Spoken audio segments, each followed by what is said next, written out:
Bakery বিস্কুটগুলো কার না পছন্দ। আজকে আপনাদের সাথে শেয়ার করব বেকারি স্টাইলে বিস্কুট রেসিপি।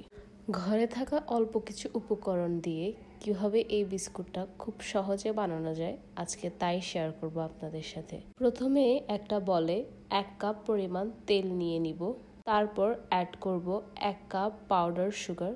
মূলত চিনিটাকে আপনারা ব্লেন্ড করে নিলে এই পাউডার সুগারটা হয়ে যাবে।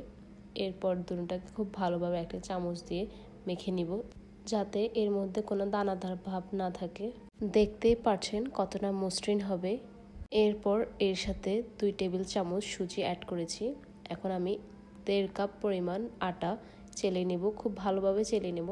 অনেক সময় আটার মধ্যে অনেক দানাদার থাকে, এতে খামিরটা খুব ভালো হবে না, তাই চেলে নিলেই ভালো হয়।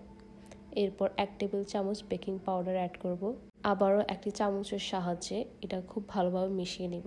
চাইলে হাত দিয়ে কাজটা করা যায়, কিন্তু চামচ দিয়ে এই নরম খামিরটা হয়ে যাবে। এই বিস্কুটগুলো খেতে অনেক মজাদার। আপনারা বাসায় একবার বানালে বারবার খেতে মন চাইবে। আর আপনারা দেখতে পারতেছেন যে খামিরটা আসলে কেমন হবে।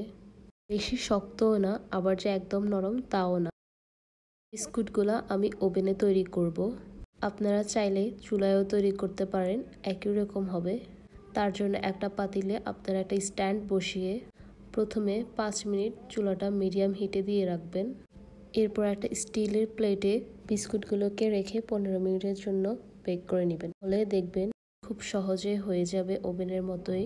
আমি এখানে একটা ওভেন ট্রেতে তেল ব্রাশ করে এখন বেকিং পেপার দিয়ে দিব। আমার বাসায় ওভেন থাকাতে আমি এটা ওভেনে তৈরি করেছি। আরেকবার চুলায়ও তৈরি করেছিলাম, একই রকম হয়েছে। টেস্ট একই রকম হয়, কোনো পার্থক্য থাকে না। ডিজাইনটা সুন্দরের জন্য একটা পাইপিং ব্যাগ নিয়েছি। এছাড়া আপনারা হাত দিয়ে গোল করে দিতে পারবেন, দেখতে সুন্দরই লাগবে। পাইপিং ব্যাগে আমি খামিরটা নিয়ে নিব। এরপর এরকম একটা নজেল নিয়ে নিব। নজেলটার নাম আমি জানি না, আমি নিজেও এই প্রথম চেষ্টা করছি নজেল দিয়ে বিস্কুট বানানোর, তাই হাতটা প্রথমে একটু কাঁপছিল যে কেমন হবে। দেখতে অনেক সুন্দর লাগছিল। আমার মনে হয় আমার এই স্কিলটা আরও বাড়ানোর দরকার। সমস্যা নেই, সময়ের সাথে সাথে আমি এটাও পেরে যাব। আর আমি আগেও বলেছি যে আপনারা গোল করে শেপ দিয়ে দিবেন নজল না থাকলে বাসায়। এই যে হয়ে গিয়েছে আমার সবগুলো দেওয়া, দেখতে সবগুলো একটা থেকে একটা আলাদা। তাও ওভেনে দেওয়ার জন্য আমি 180 ডিগ্রি টেম্পারেচার আর ফাংশনের দোনো সাইড আর টাইম প্রথমে 5 মিনিট প্রিহিট। এরপর ট্রেটা 20 মিনিট ধরে ওভেনে রেখেছি। দেখতেই পাচ্ছেন কতটা সুন্দর হয়েছে। আমি আরেকদিন চুলায় তৈরি করে দেখাবো অবশ্যই। আমি যেভাবে বলেছি আপনারা যদি সেরকম করেন অবশ্যই চুলায় এরকমই হবে। আজকের জন্য এতটুকুই। ভালো থাকবেন আপনারা সবাই। আর রেসিপিটি কেমন লেগেছে অবশ্যই জানাতে ভুলবেন না। একটা লাইক, কমেন্ট আর সাবস্ক্রাইব করতে একদমই ভুলবেন না। ভালো থাকবেন। আল্লাহ হাফেজ।